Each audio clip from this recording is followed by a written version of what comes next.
Well, thank you very much. We've just had a great meeting, a really good, very productive meeting. We have one thing in common. We want this city of ours that we love to do very well. And I wanted to congratulate the mayor. He really ran an incredible race against, a lot of smart people, starting with the early primaries against some very tough people, very smart people. And he beat them easily. And I congratulated him. And we talked about some things in very strong common, like housing and getting housing built, and food and prices, and the price of oil is coming way down. That anything I do is going to be good for New York. If I can get prices down, it's good for New York, and we've got them down, way down from last year. We have, as you know, I've been saying to a lot of people, Walmart said that Thanksgiving this year is exactly 25% less than last year, so that's good for New York, good for everybody. But I just want to congratulate. I think you're going to have, hopefully, a really great mayor. The better he does, the happier I am, I will say. There's no difference in party. There's no difference in anything. And we're going to be helping him to make everybody's dream come true, having a strong and very safe New York. And congratulations, Mr. Mayor. Thank you, Mr. President. Thank you. I appreciate it. Please. I appreciated the meeting with the president, and as he said, it was a productive meeting focused on a place of shared admiration and love, which is New York City, and the need to deliver affordability to New Yorkers, the 8.5 million people who call our city their home, who are struggling to afford life in the most expensive city in the United States of America. We spoke about rent, we spoke about groceries, we spoke about utilities, we spoke about the different ways in which people are being pushed out, and I appreciated the time with the president, I appreciated the conversation. I look forward to working together to deliver that affordability for New Yorkers. Thank you very much. Any questions, please? President Trump, Stephen Nelson from the New York Post. I've got a question for you and then also one for Mayor-elect. Sure. For you, you referred to Mr. Mamdani as a communist. Can you describe why you feel that way? And also, will you do anything to stop him from arresting Prime Minister Netanyahu if he visits New York? Well, we didn't discuss your second part of the question. And on your first part, I mean, he's got views that are a little out there, but who knows? I mean, we're going to see what works, or he's going to change also. We all change. I changed a lot. From when I first came to office. It's now quite a while ago. It's quite a while. My first term was great. We had the greatest economy in the history of our country. We're doing even better now. We're doing much better now than we did even the first term. And I can tell you some of my views have changed. And we had discussions on some things. I'm not going to discuss what they were, but that I feel very confident that he can do a very good job. I think he's going to be. I think he is going to surprise some conservative people, actually, and some very liberal people. He won't surprise them because they already like him. And Mr. Mamdani, it sounds like you had a productive discussion, but just days ago you referred to President Trump as a despot who betrayed the country. You said you would be his worst nightmare and accused him of having a fascist agenda.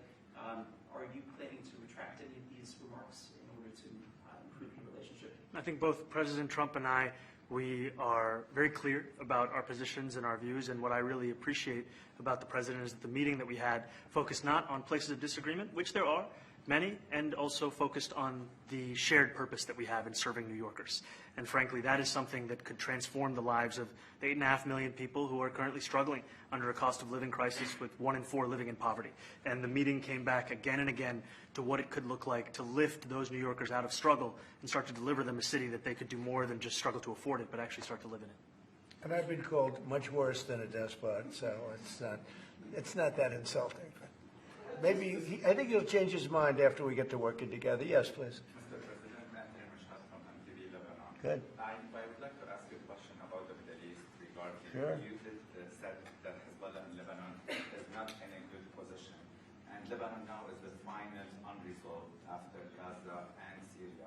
Given your assessment, like, what do you say for the Lebanese today? It's the independent state in Lebanon, and what is your next move to push toward disarmament? Sure. Well, we are pushing for total disarmament of Hamas and, frankly, everybody else. And we actually have peace in the Middle East. As you know, the King of Saudi Arabia just left yesterday. We had some great meetings, and he's made a contribution toward the United States of more than $1 trillion. We have now over $20 trillion coming in. No country has ever had anything like that, not even close. If you go to 2 trillion or 1 trillion, it's a lot. We have 20 or 21 trillion dollars. I think that Hezbollah has been a problem in Lebanon, big problem. We're working with Lebanon. We're working with everybody in the Middle East. That's another thing I think we have in common. We want to see peace in the Middle East, and we actually have now for the first time peace in the Middle East after 3,000 years. And now we're going to refine it, and I think you're going to see some very positive things happen. There is the potential to invite the Lebanese president. Oh, sure. Oh, I would do that, absolutely. And if the mayor would like to be here for that meeting, because I know he feels very strongly. I think you feel very, very strongly about peace in the Middle East. I think We desperately want it, and that's something that I shared with the president, that when I spoke to New Yorkers who had voted for the president last November on Hillside Avenue and Fordham Road, I asked them why. I heard again and again 2 major reasons. One was that they wanted an end to forever wars. They wanted an end to the taxpayer dollars we had funding violations of human rights, and they wanted to address the cost of living crisis. And I appreciated the chance to discuss both of those things. he said a lot of my voters actually voted for him, and 1 in 10. And I'm okay with that. I'll do that. I'll sign it. Give it to me. I'll sign it in a minute. That's pretty good. Mr. President, Yeah, please. you threatened to send federal troops to New York City. You both have differences when it comes to ICE agents Right. in New York City. Mr. Mamdani, you called ICE a rogue government entity. I wonder how you reconcile your differences on both of those issues. Well, I think we're going to work them out, and I think that if we have known murderers and known drug dealers and some very bad people, we want to get them out. And the mayor wants to have peace. We discussed this at great length, actually, maybe more than anything else. He wants to have a safe New York. Ultimately, a safe New York is going to be a great New York. If it's not safe, no matter how well we do with pricing and with anything else, we can talk about anything you want. If you don't have safe streets, it's not going to be a success. So we're going to work together. We're going to make sure that if there are horrible people there, we want to get them out. I think he wants to get them out maybe more than I do. So we'll work together. We discussed it at great length. Yes, please. Yeah, 2 questions, if I may. One for you, Mr. President, from WABC in a second. But first of all, to the mayor-elect. You're both from different parts of the political spectrum. You're both populists, though. And I just wondered to what extent the president's campaign style, his techniques, his social media use inspired any part of your campaign? Well, I actually told the president that, so much of the focus of our campaign has been on the cost of living crisis. And when we asked those New Yorkers who had voted for the president, when we saw an increase in his numbers in New York City, that came back to the same issue: cost of living, cost of living, cost of living. And they spoke about the cost of groceries, the cost of rent, the cost of Con Ed, the cost of childcare. And too often, politicians are looking to lecture to New Yorkers what they should care about as opposed to listen. And when we spoke to those voters who voted for President Trump, we heard them speak about cost of living.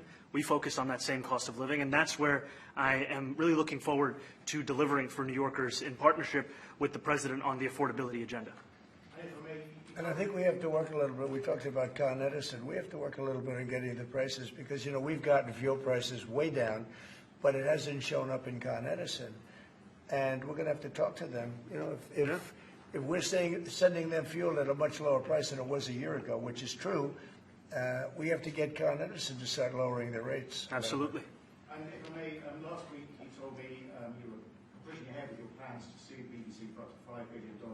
You were going to speak to Prime Minister Starmer as well. Is there any progress or any updates on those issues? Well, we get along very well with the Prime Minister. We made a deal with UK. I like him. He's a fine person. And, I think they have some big energy problems. They've got windmills all over the place. They're going to have to start using other methods because their energy is out of control. Talking about in the UK, it's out of control. And he's got that problem. He's got a big immigration problem, as you know, and he's got a big energy problem. And we talk about it. He's a good man. Prime Minister's a good man. You had a chance to speak this week. I haven't spoken this week. Mr. President, have you spoken to President Zelensky, or do you intend to Who? meet President Zelensky about your plan? Are you meet with him? I've spoken with their people. We have a plan. It's horrible what's happening. It's a war that should have never happened. It would have never happened if I was president, and it's a shame. And I thought they should have acted quicker. But it's a cold winter, and a lot of the you talk about utilities, but a lot of the big energy-producing plants have been under attack, to put it mildly, to put it nicely. We have a way of getting peace, or we think we have a way of getting peace. He's going to have to approve it. Just so sad, so many people. You know, last month they lost 25,000 soldiers. This is something, we haven't seen anything like this since the Second World War. And they're averaging 6,000 or 7,000 a week between the two of them, dead soldiers. And it goes on, and I think they're getting reasonably close. But I don't want to predict. I would have said that would have been one of my early ones. I did 8 peace deals of countries, including in India, Pakistan. You could even go, in fact, they're coming here in a week or two, go to the Congo and Rwanda. That was 10 million people dead, and we worked something out on that. But so many. And the one I thought would have been, for me, because I have a very good relationship with President Putin, I thought that would have been maybe quicker. But it does take 2 to tango. And now you just see all the death. And, you know, it doesn't affect us other than the fact that we don't want to see all those people that really, it's on the other side of the ocean. It's a war that should have never happened. It did happen. I blame the person also sitting right behind this desk. This is a war that should have never happened, and it wouldn't have happened if I were president. But we're trying to save a lot of lives. They're losing 25, think of that, 25,000 lives over the last short period of time. That's Ukrainian and Russian. And it's a shame. What happens if I want to ask the mayor-elect about a House resolution just passed overwhelmingly to condemn socialism, including with 86 Democrats, all of House Dem leadership, and the minority leader, Hakeem Jeffries, despite his endorsement of you. What's your reaction to that? I have to be honest with you, I focused very little on resolutions. Frankly, I've been focusing... Condemn socialism. I understand. I think the focus is on the work at hand. I can tell you I am someone who is a democratic socialist. I've been very open about that. And I know there might be differences about ideology, but the place of agreement is the work that needs to be done to make New York City affordable. That's what I look forward to. And I want to clarify your answer to Stephen Nelson. He asked about your comment calling the president a fascist. And your answer was, both President Trump and I have been clear about our positions and our views. Are you affirming that you think President Trump is a fascist? I've spoken about... That's okay. You can just say yes. Okay. All right. Okay.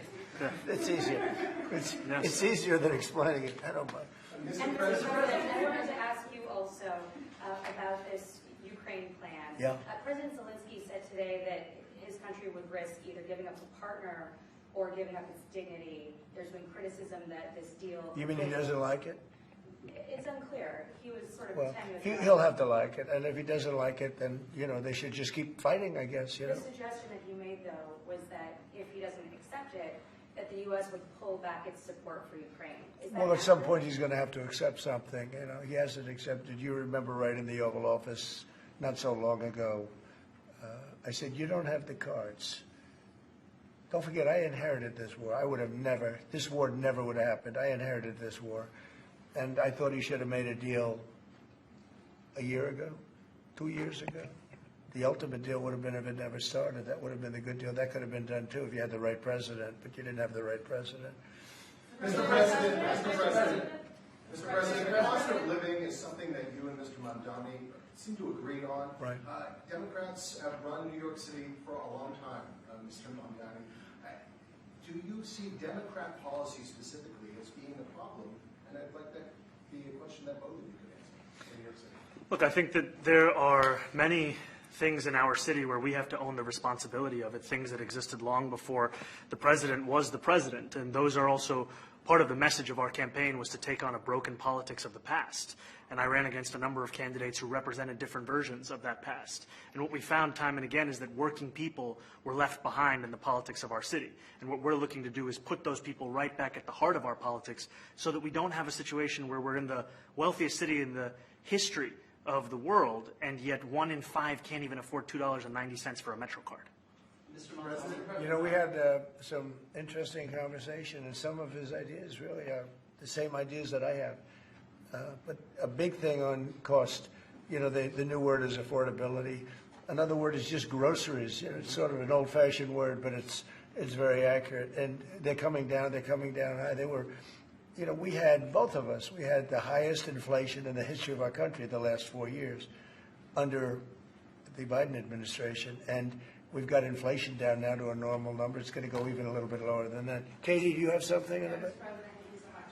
Mr. Mamdani often talks about New York City being covered by international law, that they will follow international law. Doesn't often talk about the U.S. Constitution. What is your response to that? Well, I don't know what you're referring to in terms of it could be covered by international law, local law. It's covered by a lot of laws, but it's covered by U.S. law. Are you referring to anything in particular? He just says that they're a city that endorses and enforces international law. Is that at odds with? No, I don't know. Would you want to respond to Yeah, that? I think what I've shared with the president is our desire to not only follow the laws of our own city, laws that protect New Yorkers, but also a desire for consistency in our politics across the board. And that's something that we've talked about and something that I know many New Yorkers want. We were with ICE then? We discussed ICE and New York City, and I spoke about how the laws that we have in New York City allow for New York City government to speak to the federal administration for about 170 serious crimes. The concerns that many New Yorkers have are around the enforcement of immigration laws on New Yorkers across the 5 boroughs, and most recently we're talking about a mother and her 2 children, how this has very little to do with what that is. Mr. Mamdani, What we did is we discussed crime. More than ICE per se, we discussed crime. And he doesn't want to see crime, and I don't want to see crime. And I have very little doubt that we're not going to get along on that issue. He wants to, and he said some things that were very interesting as to housing construction, and he wants to see houses go up. He wants to see a lot of houses created, a lot of apartments built, et cetera. And, you know, we actually, people would be shocked, but I want to see the same thing. Mr. Mamdani, anti-Israel protesters. Jack? Mr. President, I want to know one of the policies as well that Mayor-elect Mamdani talked a number of times about on the campaign was shifting the tax burden for property taxes from what he called minority communities to white-based communities and putting more taxes on white people. I also noticed that in your acceptance speech you didn't mention anything about America or Christians or white people in general, and so I didn't know if that was one of the policies that you guys had spoken about.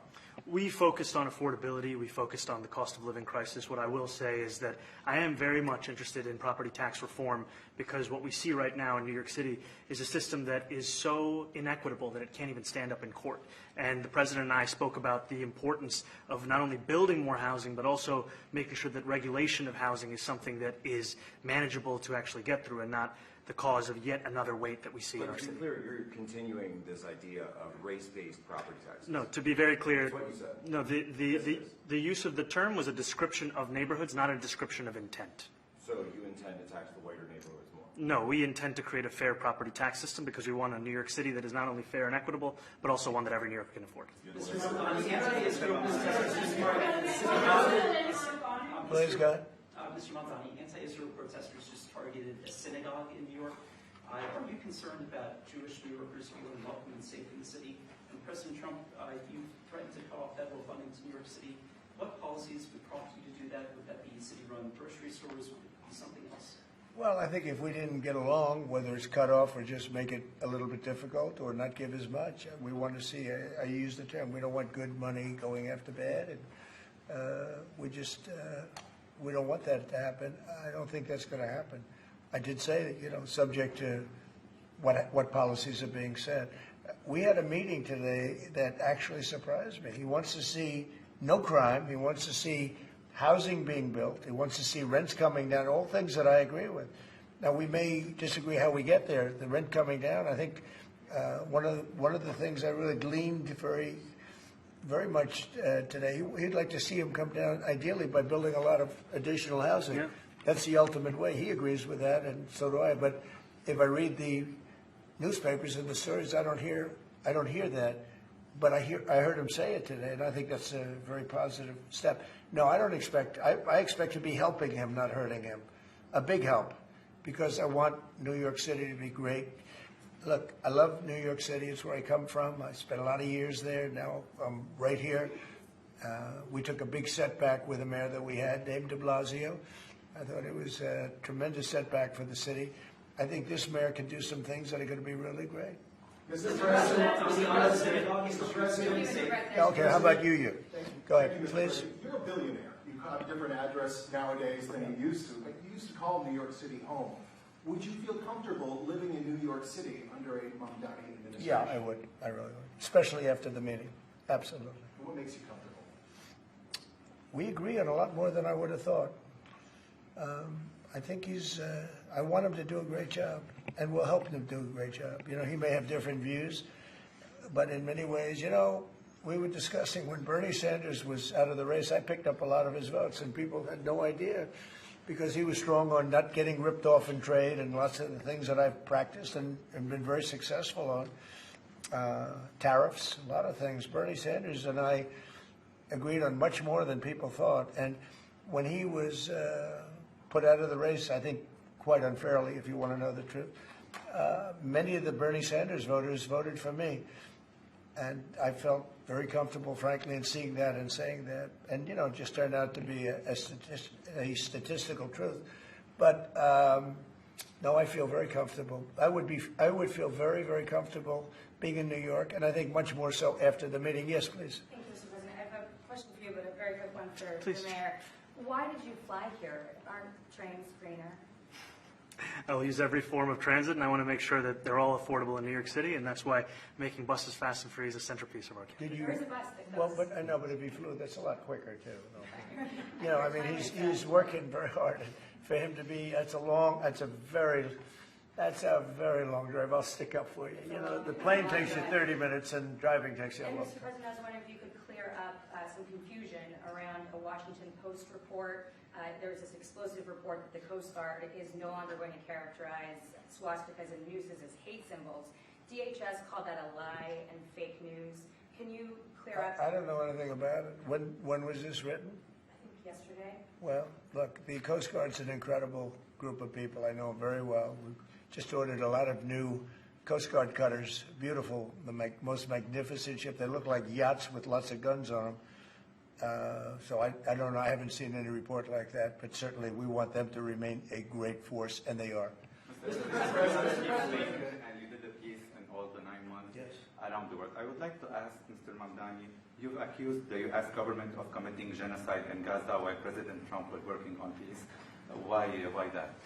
I've spoken about the Israeli government committing genocide, and I've spoken about our government funding it. And I shared with the president in our meeting about the concern that many New Yorkers have of wanting their tax dollars to go towards the benefit of New Yorkers and their ability to afford basic dignity. And what we see right now is we're in the 9th consecutive year of more than 100,000 school children being homeless in our city. And there's a desperate need not only for the following of human rights, but also the following through on the promises we've made New Yorkers. And I appreciated the meeting we had and the work that we can do. Do you agree that President Trump did do a peace and work hard to make the peace? Because he worked hard to do the peace in the Middle East and everywhere. Do you agree with that? I appreciate all efforts towards peace, and I shared with President Trump that when I spoke to Trump voters on Hillside Avenue, including one of whom was a pharmacist that spoke about how President Trump's father actually went to that pharmacy not too far from Jamaica Estates, that people were tired of seeing our tax dollars fund endless wars. And I also believe that we have to follow through on the international human rights, and I know that still today those are being violated, and that continues to be work that has to be done no matter where we're speaking of. Mr. Mr. President, President, thank you, Mr. President. Do you view the mayor-elect as the true leader of the Democrat Party? And do you think Leader Schumer and Leader Jeffries, have to follow his lead? Well, look, I hope they have great leaders. This is a man that right now I think is focused in New York City. I really think he has a chance to do a great job. We're going to help him, but I really think he has a chance to do a great job. But I'll let you answer that. You consider yourself the leader of the Democrats? I think it's more appropriate for him. I consider myself the next mayor of New York City, and I keep my horizons firmly on New York City, and I appreciate the meeting with the president, which focused again on the 5 boroughs and whether New Yorkers could afford to live there. By the way, being the mayor of New York City is a big deal. Absolutely. I always said, one of the things I would love to be someday is the mayor of New York City. Being the mayor of New York, and especially now, because I think you're at really a turning point, one way or the other. It could go great, or it can go in a different direction. And I think you really have a chance to make it great. I appreciate what you're saying. Mr. President, you say you love New York City. Mr. Mamdani, does New York City love President Trump? New York City loves a future that is affordable, and I can tell you that there were more New Yorkers who voted for President Trump in the most recent presidential election because of that focus on cost of living, and I'm looking forward to working together to deliver on that affordability agenda. I got a lot of votes. One more. Go ahead. One or two more. Go ahead. I tell you, the press has eaten this thing up. You know, I've had a lot of meetings with the heads of major countries. Nobody cared. This meeting, that you people have gone crazy. You know, outside you have hundreds of people waiting. This is just a small little group. For some reason, the press has found this to be a very interesting meeting. The biggest people in the world, they come over from countries nobody cares. But they did care about this meeting, and it was a great meeting. Go ahead. Yeah, Mr. President, I was going to ask exactly that. Why do you think there's so much more, so much excitement around this than in some form? Because I think he's different. All right? I think he's different, and that can be in a very positive way, but I think he's different than, your typical guy, runs, wins, becomes mayor maybe, and nothing exciting. Because he has a chance to really do something great for New York. New York is at a very critical point. And he does need the help of the federal government to really succeed, and we're going to be helping him. But he's different than, your average candidate. He came out of nowhere. I said he has a great campaign manager standing over there. He came out of nowhere. What'd you start off at 1 or 2? And then I watched. I said, who is this guy? He was at 1, then he was at 3, then he was at 5, then he was at 9. Then he went up to 17. I said, that's getting a little bit interesting, right? And then all of a sudden he wins a primary that nobody expected he was going to win. It's a great tribute. I mean, it's an amazing thing that he did. And I'll just add one thing to what the president said. Is one thing I also appreciated is in our meeting to appreciate a portrait of FDR and the incredible work that was done with the New Deal, and also in thinking about what it can look like when the federal government and New York City government work together to deliver on affordability. It can be transformative. We have a great portrait of FDR that I found in the vaults that was missing for years. I found it, and I put it up. He's a Democrat, to the best of my knowledge. He's a Democrat. And when the mayor saw that portrait, he said, "Sir, do you mind if I have a picture taken by that portrait?" It's an amazing portrait. I hope the picture comes out good. But it's an amazing portrait in the cabinet room. So he's a big fan of the New Deal, I guess, and of FDR. Yes, ma'am. Thank you, Mr. President. You said that you both spoke about crime. Yeah. There are many police officers set to come off the rolls at the end of this year in New York City. Are you going to allow those police to be replaced with police officers, actual cops? And are you going to require that happens? Would there be some consequence? Well, I hope it happens, but again, that's going to be ultimately the mayor's decision. What's your answer? Is that I look forward to delivering public safety with the NYPD, and I've said over the course of our campaign that we have the number of police officers today. They are the ones that's budgeted about 35,000 headcount. And I think the key thing is that we have to make it easier for police to focus on police work, not ask them to respond to 200,000 mental health calls a year. So is that a reduction from what you're at right now? Are you committing to maintaining the same level of cops? I've committed over the course of the campaign to maintain the 35,000. That's the headcount that we had through the campaign. And not replace them with caseworkers, social work? No, I've said that's the headcount that we want. What we need to do is make sure they can focus on serious crime. And he just retained a great police commissioner, I believe, right? Yes, we did, Commissioner Fish. If the newspapers are correct. That one they're correct about. He retained, I think, somebody that is she's a good friend of some of the people in my family, of Ivanka, and they say she's really good, really competent, and he just retained her, so that's a good sign.